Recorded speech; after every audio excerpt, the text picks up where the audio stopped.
Bonjour, vous regardez le premier journal télévisé du collège Jean Lursa, réalisé par les élèves de 4e SECPA. Voici les titres. Théo va présenter la sortie réalisée au village du Bournat.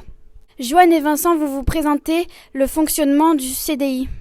Lana, Lucille, Mégane et Émilie ont réalisé un reportage sur l'atelier hygiène, alimentation et services du collège. Le Bournat est un écomusée français créé en 1992 à l'initiative de Paul-Jean Souriau. Il se situe au Buc dans le département de la Dordogne en région Nouvelle-Aquitaine.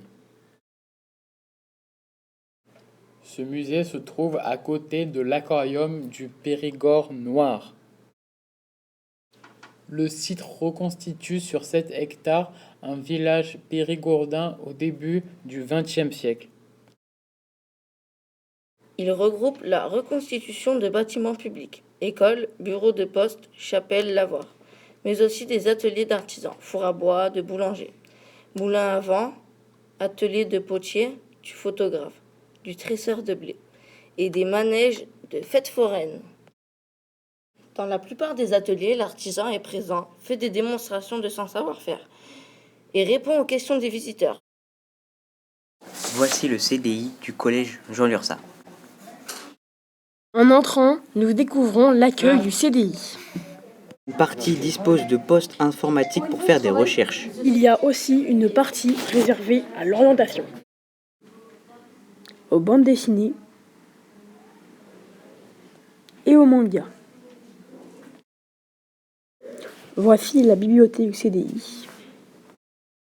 Il existe aussi un espace de travail. Vous pouvez aussi faire des exposés. Nous allons vous présenter les différents lieux de notre formation hygiène, alimentation et services. Pour commencer, voici la réserve. On y stocke tous les produits alimentaires. Nous sommes attentifs à la qualité des produits et vérifions la date de péremption. Pour pouvoir réaliser nos plats, nous devons porter des tenues spéciales. Elles se constituent d'une blouse, de chaussures de sécurité, sans oublier gants et charlottes. Nous disposons d'une cuisine aménagée. Réaliser une préparation, ne improvisons pas. Nous suivons attentivement la recette et apprenons des gestes professionnels.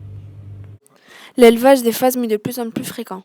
On considère ces insectes comme de nouveaux animaux de compagnie. Leurs principaux prédateurs sont des oiseaux, des petits mammifères, lémuriens, certains rongeurs, des insectes, menthes religieuses, fourmis, punaises et des araignées. Les phasmes adultes peuvent manger des ronces du lierre. Pour nettoyer la cage, il nous faut de l'eau, des ciseaux, une pince, un bol, du sopalin, des ronces pour les petits et du lierre pour les grands. Pour ce qui est des œufs, alors il faut retirer le sopalin. Avec une pince, il faut enlever les œufs et les mettre dans ce bol pour après les mettre au réfrigérateur et pour ne pas qu'ils éclosent. Les phasmes vivent environ 1 an. Ils mesurent 10 à 12 cm adultes et ils grandissent par mue, c'est-à-dire ils perdent leur peau. La femelle pond 3 à 4 œufs par jour, on peut donc être vite envahi. Les phasmes vivent la nuit et dorment le jour. Ils se camouflent le jour pour ne pas être mangés par des prédateurs comme les oiseaux.